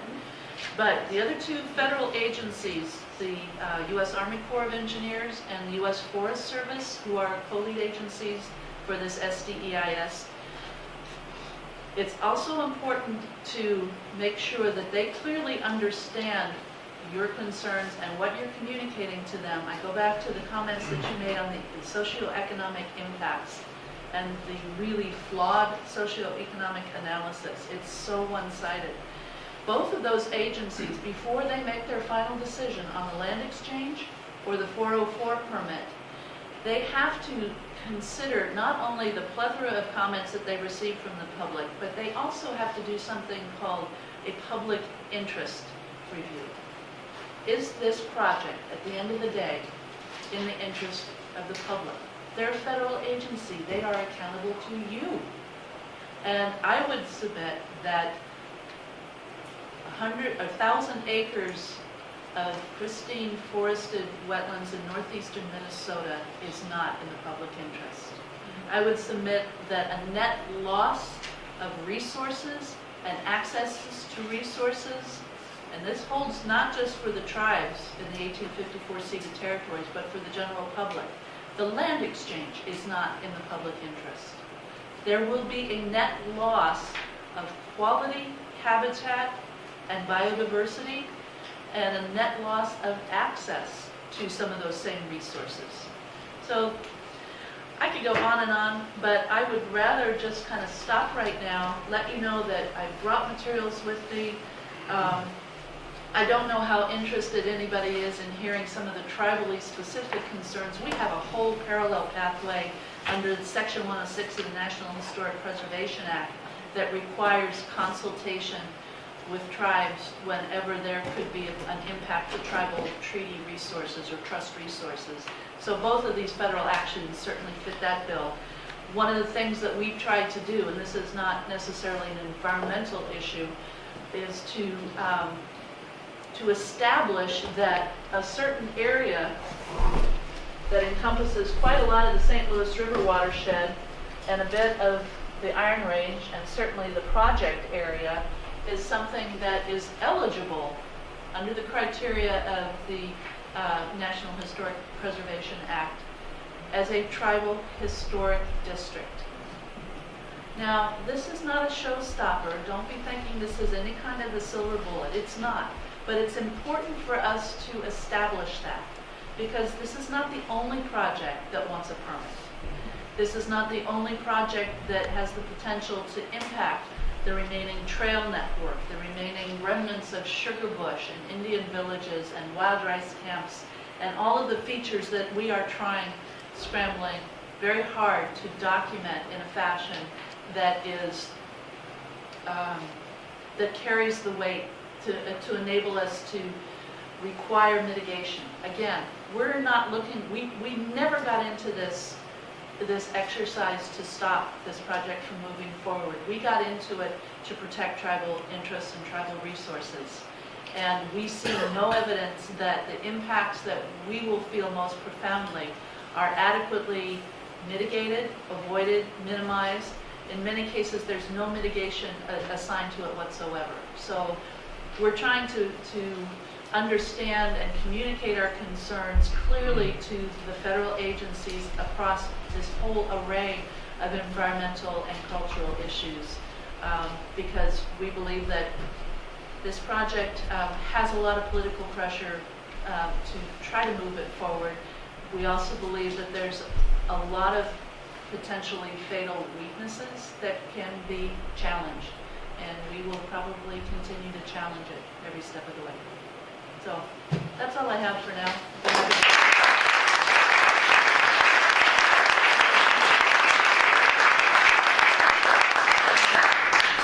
I know you in the back can't see this very well, so I'm not sure where we can put it where more people can see it, but maybe I'll set it in the back, and if you want to take a close look at it, that'd be okay? Sure. Yeah, there's a lot of good information on here. And that Maybe while I'll do that, I'll have you guys grab a chair there front and center.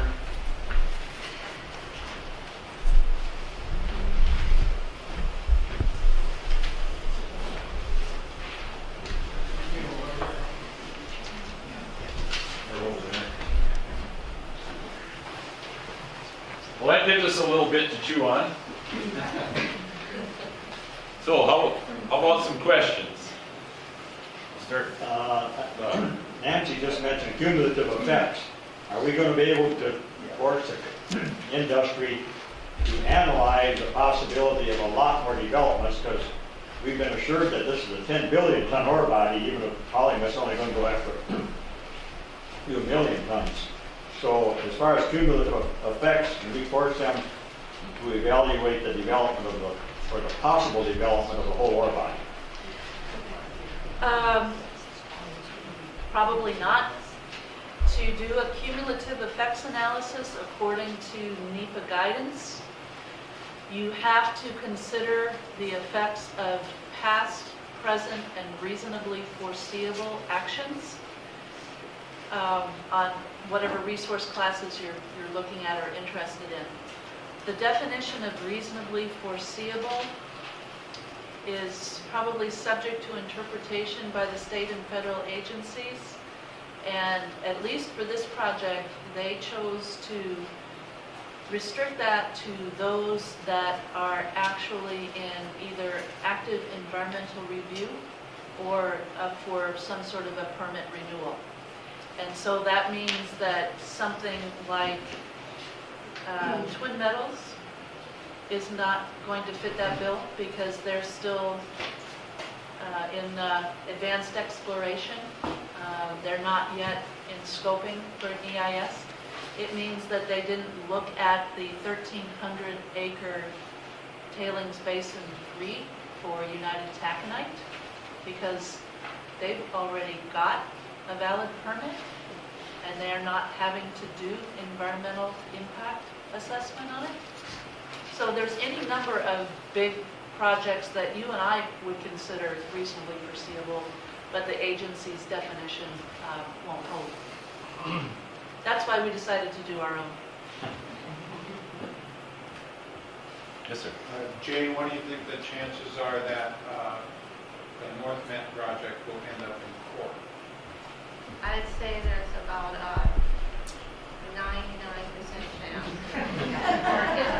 And that 1% is the possibility that for economic reasons, the company will hold before we get that far.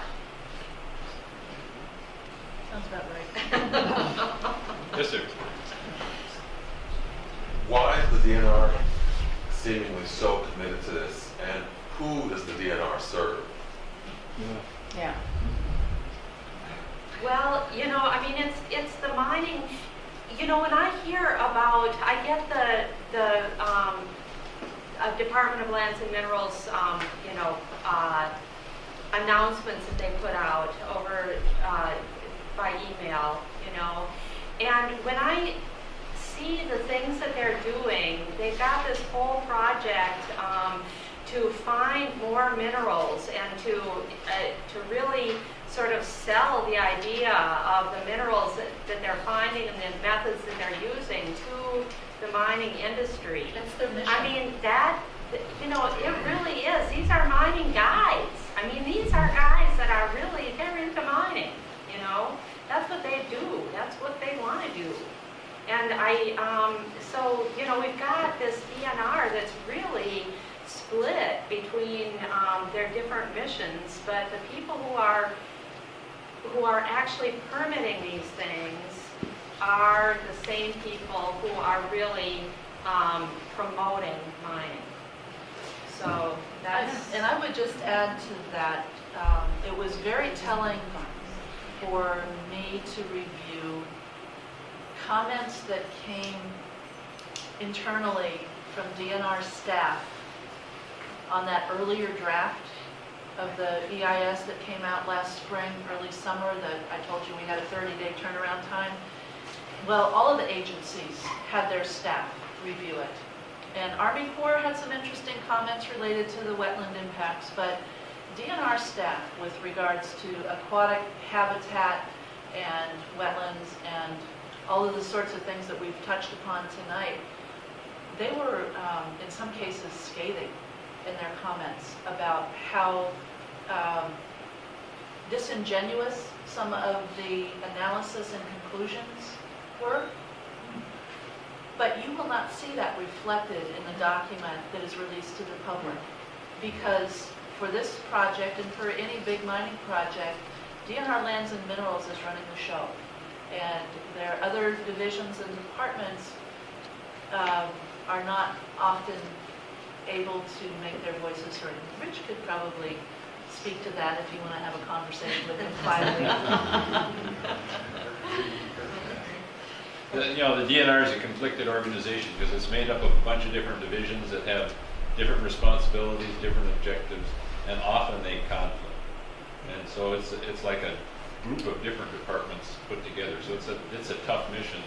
And I know I'm retired from the DNR now, but when I worked there, I know that most of us within the DNR had little or no opportunity to review or comment on what was going on with the impact statement. That was all handled pretty much within the Division of Minerals, and then they would go out and select who from the other divisions would look at it. So it's kind of a closed process that they have a lot of control over.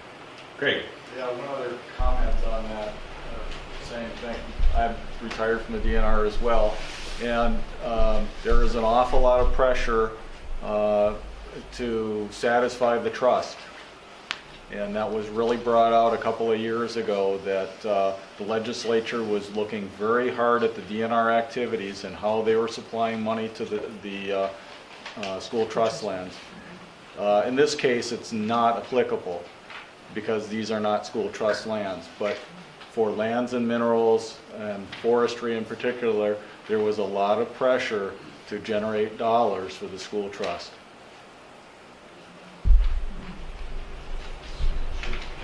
I sort of start none of you mentioned financial assurance, and which is one of the big holes, I think, and because it's also used, well, it's there, so it will be the mitigation device for all of whatever bad impacts will come. But I was shocked to see in the newspaper, I don't know, sometime this last fall, maybe, the DNR finally hired somebody to look at the impacts, the technical kinds of things that financial assurance would need to be really viable. And so how much do you understand, and who is really looking at that key piece in, well, it would be in the permit for mine, I presume. And Yeah, I've got some comments. Go for it. I think, I would guess one of the reasons that we didn't talk about it is we're all a little bit. Time limited? Yeah, well, time limited, and I think we're all skeptical of that just as much as we are of anything else. So, but I'll let you. It's an issue that the tribal agencies have put front and center from the very beginning. In fact, my very first mining training in Chicago was on financial assurance, and it was taught by Jim Kuipers, of all people. And we were so taken aback by the big numbers and the big picture that we asked him and another trainer from EPA's headquarters, Hard Rock Mining Team, to come do a financial assurance workshop for Polymet, for all of the lead agencies and co-lead agencies back in 2008. And so we walked through all of the things that needed to be considered. And I will tell you that the DNR staff that were there, the Army Corps staff that were there, Forest Service staff that were there, were all absolutely certain that Minnesota's recent but untested financial assurance rules would be more than adequate. My colleague, Margaret Watkins, who works for the Grand Portage Band, is preparing testimony for a Senate committee that David Dill is organizing a hearing next week. I'm not sure which committee it is, but it's specifically on financial assurance, and she has some very detailed information to provide. Just back of the envelope, ballpark, $200 million or more would need to be set aside to generate sufficient interest for annual operation, maintenance, and costs associated with closure, minimum. and an instrument that really is sustainable. Correct. It's solid. So what I would like to say about that, I'm going to go testify too, actually. And you know that Kuipers report about the difference in predicted and actual water quality impacts found that in virtually all of the cases, it was a failure of mitigation. The failure of mitigation that ended up with the water, causing the water quality violations. Under Minnesota law, the Minnesota DNR cannot require financial assurance up front for failure of mitigation, okay? They can only require it for the planned reclamation. The activities that the company already knows it's going to have to take, like the treatment of water for all those years, that can be covered. Anything that is unforeseen, that's a failure of mitigation, maybe the liners leak more than there's, planning on having them leak, or, there's a big storm and something breaches any of those things, there will be no financial assurance for any of those things, and they are the things that usually cause the problems, and problems are caused at 90% of these kinds of mines, at least 90%. So I don't think under Minnesota's current laws that it is possible to have the financial assurance I don't even believe in financial assurance for, you know, the kind of, for this 500-year thing. I think that it's a false security. And so I hate to even get into that, you know, but the point is also that under Minnesota's law, you know, we don't even have the authority to require the financial assurance for the things that it's most needed for. Is that what it's about? It's about anything having to do, that's what I'm going to So say. the goal is to try to change that through that political process. Well, I don't think that there's any legislation planned or anything. It's just they're having a hearing about it. I'm not really quite sure what the, you know. I think it came about because Rebecca Otto dared to vote Yeah. in the public interest on that very issue. Kristen's got a question. As I've been looking at this, I get frustrated at looking at Polymet in this small box of time and this one project. And you referred to it needing the cumulative review. And I hear things like it's not going to close. The other mines are going to bring their minerals to it, and they're going to be processed there. They're already planning an expansion. Twin Metals will dump their waste south of Laurentian Divide, perhaps near Polymet. What can you share about some of this to broaden it past the narrow scope of this flawed EIS? I got nothing, Kristen, not on that issue. I think the one thing that I would say, and I think most of you know this, is that this really is the tip of the iceberg. You see in papers consistently in Ely that once Polymet is permitted, you have Twin Metals and then you have Tech sitting in Babbitt ready to roll on their heels. And if you see the maps of the proposed and already current exploration, you see that this has the potential to change the face of the Eastern Superior National Forest. You know, what we know as the Iron Range and what it looks like, that could be what we're seeing on the Eastern Superior National Forest. And that is the cumulative effect that I think of. Not even necessarily in the scientific terms, but the face, the way we use the multi-use purpose of the national forest could be impacted and changed forever.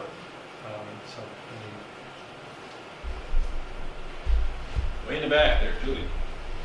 Well, I just wanted to go back to the financial assurance piece for a minute to maybe just share something since we've had some discussion about the EPA and the governor. So the EPA actually, some years back when I first got involved in this issue, the EPA was starting to look at financial assurance because they recognized the huge liability involved with these. And they've continued to look at it. They're getting significant pressure not to look at it and not to do anything about it. And some of that's coming from some of our candidates for federal office. So I would just encourage all of you, as Nancy and Jane said, as you're writing comments and sharing concerns with agencies, to be sharing those as well with our federal candidates who are going to be looking for our votes this year, that the EPA has a job to do and we want them to be able to do their job with regard to financial assurance and the Clean Water Act and oversight of mining permits and everything else. So that wasn't really a question, just I've spent about a day and a half trying to weed through the different statutes that cover the land exchange. Do any of you have any comments that could shed some light on the legalities of the exchange itself? I've gone through the Weeks Act, I've gone through the Organic Act and a number of other statutes, and even after looking at them, I'm having a hard time figuring out, is this an appropriate exchange? Well, I'm not an attorney. I would say that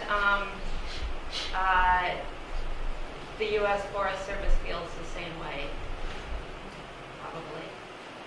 I think that they don't know for sure what the Weeks Act, allows, and,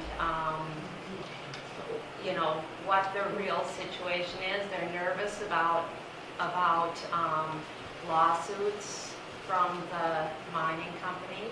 I don't know why none of these agencies, why don't they care about our lawsuits? Why are they always just worried about lawsuits from the companies, But I don't have an answer to you. I would say it is somewhat fuzzy. It's a gray area of the law. And I guess, maybe I'd leave it at that. We could have a long discussion about it. There are no other examples where Weeks Act surface rights were exchanged for other areas and it didn't carry through in terms of the Weeks Act? I'm afraid there is a very recent case that was lost, or site lost. Very recent. It was, I believe, in Pennsylvania. And I only know about this because one of the attorneys the attorneys that work on that case are helping us with our comments on the Weeks Act here. So, and that's one of the reasons why I'm not as familiar with it, is because we've got some other lawyers working on it. So, yeah. I'm wondering if there's a silver lining to the way this has all been prepared by Polymet in the way the EIS or the supplemental EIS looks, and that would just be in terms of, does it give lawsuits more ammunition? Does it give the tribes more ammunition that says, they've done such a poor job of this. It's been so designed to pass it and get the permits there that they're skating on too thin of ice for some of these legal standing that either the tribes have or that the rest of us have. I guess I don't know quite how to respond to that. I don't know that there's nothing that's going to be easy about this. What we've tried to do and be mindful of entirely is making sure that the issues that we've identified that we think are flaws in analysis or flaws in process are thoroughly documented. We're trying our best to build an administrative record. And for our role as tribal cooperating agencies, we've got some funny little twists and turns in that relationship too that could be problematic. But it's not like we're trying to wait and pounce with a lawsuit if this EIS gets finalized. We would rather continue to impress upon our federal partners the importance of their decision making and how it relates to their trust responsibility, and especially with EPA and their oversight. They have some real legitimate justification, scientific justification for not letting this move forward. But whether there's the political will to make it turn out that way, that's a big question mark. Yes, sir. I was going through the SDEIS and I came across on the exchange a piece of property called the McFarland Tract. Well, I know of a McFarland Lake in Cook County, and I was wondering if it was the same one. And lo and behold, it was. It was up north of the Arrowhead Trail in Cook County. As far as you can get from any mining that you can believe, it's at the other end of Cook County. That's part of the land exchanges. Is that legal? Or what does that land exchange do as far as getting any benefit to Polymet? I think it's really important that you understand that the land that they're exchanging, that the land that they're getting in exchange is not land that replaces any particular values to the Forest Service or anything like that. It is simply land that Polymet was able to acquire or to acquire the rights to in order to offer for exchange. That's where that's how these lands were identified. And so that just happens to be a parcel that Polymet had access to. You know, it gave the Forest Service a list of the lands that it, you know, could offer in exchange. And there really wasn't a process here of trying to identify lands that might replace the values that have been lost. That's not part of that, has not been part of the process. Besides, the land exchange will only look at the monetary value of the land as it would go onto the market. There are no real considerations for any other ecological values. I mean, there's supposed to be a public interest, you know, assessment that the exchange is in the public interest, but in the end, I mean, Jan's right, it really means nothing. They look at the value, and that's really what it comes down to. And I would just point out, as if you're looking at that and interested in that issue, that's the one part of the EIS that actually does have an alternative for analysis. And that would be alternative B, which is a lesser exchange. It would just be, I think, the Hay Lake tracts and not the additional McFarland and Wolf and the Lake County tracts. So that would be less expensive for Polymet. It's certainly what they'd like to see happen. Oh, really? I didn't realize that. There's an alternative B. Oh, I know there's an alternative B, but I didn't realize that Polymet would prefer that. Well, it'd be cheaper. I didn't even add to that. You guys should talk. Jane mentioned some of the deceptive aspects of the EIS, and in this land exchange, I thought the way they worded that was kind of interesting, because they talk about the federal estate, and they're saying the federal estate's going to lose this chunk of land, but it's going to get this chunk back. So the federal estate actually, according to the EIS, gains a little bit of land, a little bit of wetlands, because the lands they're getting are a little bit greater than what they're losing. But they never mention, like you were saying, the negative side, that the state of Minnesota is still going to have that chunk of land destroyed and no longer productive. Well, in a way, they do. They do say that all of the impacts of the mine in addition, would be a result. But those have already been looked at in another part of the EIS, and so there's no point repeating them here. And it does leave you the impression when you're reading, I totally understand what you mean, because you get through it and, you know, it leaves you the impression that we're not losing anything here, we're gaining something, you know. But I think they do actually acknowledge that. Yeah, but like you said, it's another part. When you read that part of the document, it's like, oh, this is fine, this is not a Yeah, problem. right. If that was all you were looking at, boy, you wouldn't get the whole story, that's for sure. Question here. Help me with this. I thought there was a Minnesota rule or statute that said we could not have any net loss of wetlands in any kind of a project like that. Are we just going to overlook that rule? I mean, is that what the state is doing? Yeah, I think so. There is, I mean, for the direct loss, for the destruction of wetlands due to the actual footprint of the mine and the stockpiles, they are buying credits in other places and restoring other wetlands in other places for that no net loss for the direct impacts. For the indirect impacts, the wetlands that will be destroyed by the drawdown of the water table or by other ways that the mine impacts the land, I would say yes, they're just going to ignore that. And we probably will have a net loss of impact of wetland acreage. They say that in the SDEIS, that there will be a net loss of almost 1,000 acres of wetlands. They say that in there, do they not? No, because they're planning on mitigating, because they've got this restoration of mitigation. So they can create wetlands? They're buying credits in wetland banks. What is that? And talk about where that replacement will be. Most of it is in Aiken County. In the Mississippi River in the watershed. Mississippi River drainage. About 350 plus or minus acres would be in. Zach Zim, is that what you're talking Yeah, about? yeah.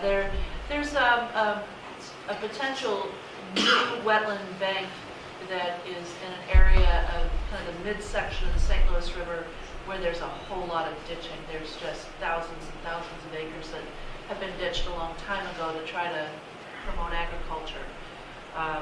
But the concerns about that, I'm kind of ambivalent about that because, first of all, I'd love to see mitigation in the watershed.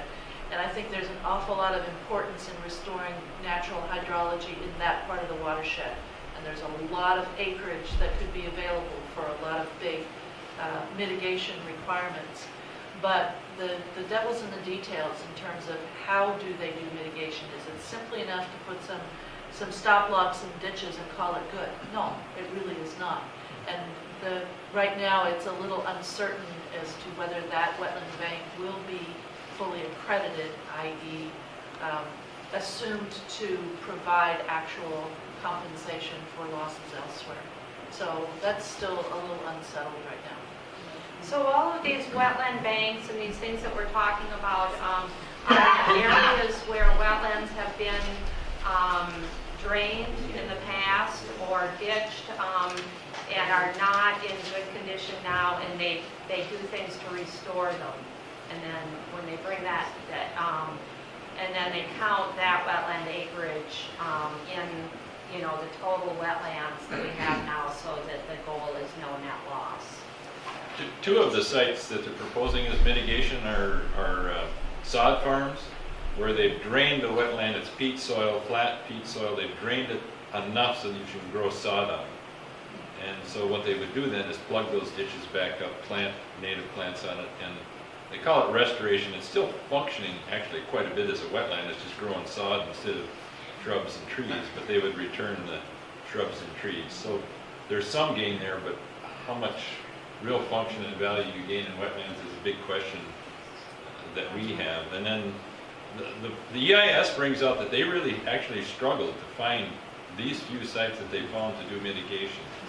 And there's about 900 acres that they know is going to be destroyed for the mine pit itself. There's 6,000 to 7,000 additional acres that may be impacted by changes in hydrology. And they use the word indirect impact, which is kind of deceptive too, because no matter how you impact it, if you change it, it's impacted.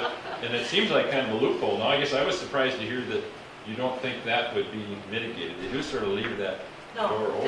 there's no evidence that it would be mitigated. They're only required to monitor the conditions in those wetlands where we believe there's a high probability of indirect wetland impacts from changes in hydrology. And I've asked the Army Corps if there's any example in the St. Paul district or anywhere else in the U.S. where they have actually gone in and post-action required mitigation for indirect wetland impacts that were not part of the mitigation requirements, and no. So we've got no reason to think that it will happen here. Yes, sir. So I was at a meeting in Floodwood a few years ago when they were first trying to propose mitigating ditches around the Floodwood area, and one of the local people that understands what these areas are actually like couldn't believe what he was hearing and said, well, all you're doing is making a swamp swampier. And I think that's a really good and appropriate phrase to consider what they're trying to do with those old ancient ditches, really making a swamp swampier. It doesn't really do much. Yeah, many of those ditches, I've spent a lot of time out in that country, and many of those ditches only drain a short distance away from the ditch, and then you have flat open bog. It maybe changed it slightly, but it's basically still a wetland. If you plug that ditch, all you do is really reclaim a small area around that ditch. And in a lot of cases, it's already silted in, and beaver plugged it for years, so it hasn't really functioned very well for a long time. So it's hard to see how you can gain a lot. You almost have to, and I think that's why they went to these sites like the sod farms and other agricultural sites where it has obviously been dramatically changed, and there would be some restoration value to reclaiming it. But it's hard to find those, and if you're talking about thousands of acres, I don't think they're out there. Well, Rick, I don't know if I dare ask my question. I've been trying to get your attention here, and Now my wife says, this question better be profound. I'd just like to have you address the politics of this thing a little bit. I guess a few months ago, before the hearings that were just held, I think I would have said there's no way in heck that this thing is not going to go through. But now I see kind of a little change in public attitude. I think I feel that anyway. And last night I went to our precinct caucuses, and we had about 30 people in our precinct, and 25 of them were against the Polymet. You know, so I kind of see that as a change, and I think that if we're ever going to really address this thing or stop it, I think we have to get public opinion, and we have to get that public opinion to put pressure on our legislative people, because, boy, I see the legislators up in this area, and they're afraid of their shadow. You know. So I guess I'd like to hear what the panel thinks we can do, what we can do out here. I think that there are other people in this room that could answer that a lot better than I could. I'm not very, I'm not an expert on politics. So I'd like to open that, well, maybe these guys. The couple of things, just quickly, that I would say, and I don't know you, but everybody's looking at you, so we'll let you talk more. A couple of things that I would say is I live in Ely, and I went to the precinct or the caucuses last night, and we actually introduced a resolution in opposition to all sulfide mining in the state of in St. Louis and the Boundary Waters watershed, and we only lost by about 4 votes in the city of Ely. 4 swing votes out of 40 people in the group, and no resolution passed whatsoever, rather in support or in opposition to sulfide mining. So that's a shift in my understanding from 2 years ago at the caucus, and so the conversations are having an impact. I think the comments from Tomasoni, comments from Rukavina, that anybody who has an opinion or environmental concerns, they're full of shit, I think was his comment on the news, pardon my language, but if he can say it, I can. And when questioned about that, as a representative of Congressman Nolan, he said he's fortunate to work for a boss who doesn't try and control him, and he was speaking for himself. But I think Representative Nolan, having him as a key aide, says a lot about where he stands on this issue. If I may, so my name is Gary Anderson, and I am running for the House District 7-8 seat here in East Duluth. And I see my role in this campaign is listening to the people of this community who are concerned about this issue. I'm not an expert in mining, I'm not an expert in politics, but I've spent my life building relationships and learning to listen to people. And I understand the role of the representative in this district is to represent the people. And what I'm talking about today, everywhere I go, are the concerns that I hear from you about this project. And I will continue to talk about that. Can I ask a question? I know you were in the rooms of the caucus at East High School last night. And were you at other caucus sites also? Or? No, just at East. Okay, and did you get a feeling because I was only in the precinct that I was in, did you get a feeling in the other, what was your feeling from the other precincts that you were in? I felt strong support. Okay, so throughout sort of that whole building? Yeah, throughout that whole building. I did hear of one precinct, precinct 17, which is right in downtown Duluth, where there was a pro-sulfide mining resolution that was passed. Oh, really? Yes, but it's the only one example that I've heard. I was just curious about that, thanks. I have to say, I was at the caucuses last night. I'm not a supporter of Gary's, because I didn't know Gary, but he did an outstanding job, and I congratulate him for speaking up on that issue the way he did. He was very articulate, and he did his homework, and we need other people like that. Lynn. My daughter attended a caucus at Virginia. They introduced a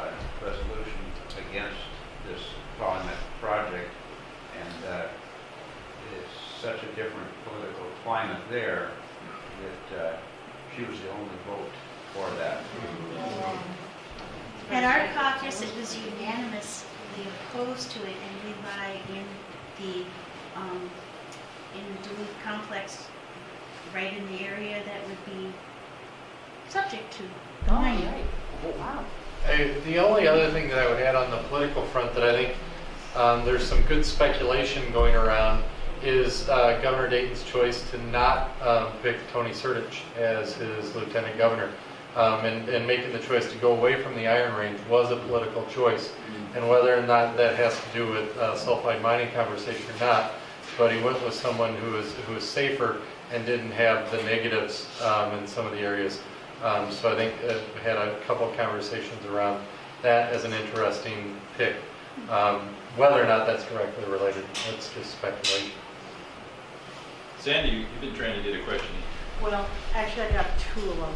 But they're kind of what we're all asking is, first of all, who really wants this? It just seems like what I'm hearing from you is there's some big interest that wants it, but it's really a marginal project, but it's opening some kind of door. So I was wondering if you could explain that a little further for me. And the secondly is, what would be some really important things for us to do other than just writing a letter? Because I'm almost hearing from you is that they're not listening to us. But is writing a letter, getting more people writing letters, going to help? So that's my question. I think it's important for everyone to write letters.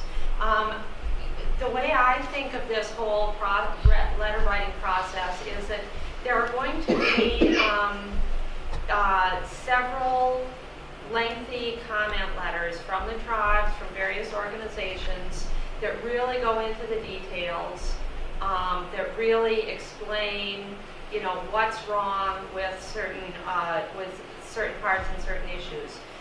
The agencies also need, and the courts eventually need to see this too, so that they have a sense that they're not making a decision that's against what people want,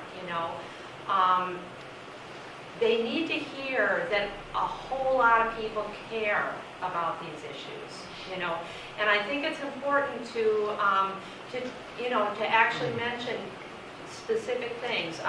We'll have, many of us will have very detailed comments, for instance, about mercury and why this assessment doesn't honestly measure the amount of mercury that's going to be ending up in the waters. But it's really important that for them also to understand that there are thousands of people who really care about mercury, in their waters. And so, because if all they got were these detailed letters from us, well, yeah, there might be some legal issues involved, but there's no political coverage for them to actually, for anyone to make a decision in accordance with those legal issues. So even if I don't have all the details about the mercury, if it's just enough for me to say, I'm very concerned about the mercury, how is it going to affect the fish in the water, that is important, just to know that's enough. Yes, it is. Okay. And then who wants this? I mean, and what door are they opening? I don't quite understand. Multinational corporations who stand to make millions and millions of dollars off of this. These companies, as we talked about, Glencore is the major partner behind the funding for Polymet, and they run mines all over the world, and they have a horrible track record of environmental impacts, a horrible track record of worker safety, a horrible track record in relation to workers' rights and indigenous peoples. And so these are not good companies that are here. And they come up with names like Polymet or Duluth Metals or Twin Metals, and to sound like local companies. And this is some of my bias and skepticism coming right out. I'm okay with it. But these are not local companies. These are not your granddad's iron mines. And even those, were run by U.S. Steel and those large companies. These are big moneyed interests who are going to take this money. These are our resources on our federal lands, and they're going to ship those products out of this country. They're going to take the profits out of our community, and they're going to leave us with the mess to clean up. Just one more thing, going back to what you can do. Two things that I think are really important. Continue to have conversations. Along with the stuff that I do for this, I do a little work for a dog musher up in Ely. I have 3 dogs in the back of my truck that I'm taking up to Ely for them. And the guy that I picked them up for said, "Oh, I heard you're talking tonight about mining." He's like, "We don't need it. And here's why." And in 30 seconds as we were moving dogs, he told me about why we didn't need this type of mining in this area. And those conversations, we've seen the polls change, both in the iron mining area, the Iron Range, and around the state. As awareness of this issue increases, opposition to this issue increases. And so those conversations matter. My last little pitch is this group is almost certainly made up of environmentalists. Okay? One of the things that people love to do is pit environmentalists versus economy or economic development. The environmental aspects of the story are huge. They're extremely important. But we're talking about economy versus economy. We're talking about jobs, a sustainable future of economy for this area versus an extractive economy that booms and busts. And so having that conversation is as important as this environmental conversation. It just is, because it's easier to dismiss you hippie liberal types, and your greenie, concerns. And I'm in that group. I don't mean to. Well, my question is, I can understand the mines, are going to want to get what they can get and make their money, and they don't care what they're taking out of our community. But why are they able to get our politicians, who should be representing us and representing our state? What is in it for our politicians that all seem to be caving in? What have they done? What have they offered them, bribed them? What's the deal that all the politicians are caved in? They swallowed the jobs argument. But jobs, They believe that is how they serve the Iron Range community, by bringing more economic prosperity, although... Why couldn't they look then? I think it would be really interesting if we could find out how much these companies are contributing to Campaign funds, right. Because It's very there's difficult. got to be conflict of interest. But I think it's also, and I haven't lived in the northern area for long enough, but I think there's a whole lot at play that we need to understand and respect. It's not just the politicians and selling out to these big corporations. Mining is a cultural thing to the Iron Range, and it is understood. And even though we know, and most miners in their hearts know, that copper nickel mining is different from taconite mining. Mining is something that people know. It's provided for their families, and even through the boom and bust, they believe that these companies have to some extent taken care of them. I've had great conversations with miners, and they believe that. They're not selling that. And the politicians who I believe are being sincere, and I think there are some, I think that's where they're at. I think there are others who are, selling the bill of goods, and they talk jobs, knowing that gets them reelected. But I do think there's a deeper part of this of why people are accepting of this idea that we need to be respectful of and try and understand. You had a question back here. Just the Green Party caucus, people voted unanimously to oppose the mines, but they've had a party playing for a few years now to already anti-sulfide mining. But the question is, I've heard recently that Klobuchar and Oberstar were the ones that did the federal deal, that gave in the federal land, that caused that to happen somehow. Is that true? I'm not sure what you're saying. Caused what to happen? I don't know, the federal land. The land exchange, is that what I'm saying? Yeah.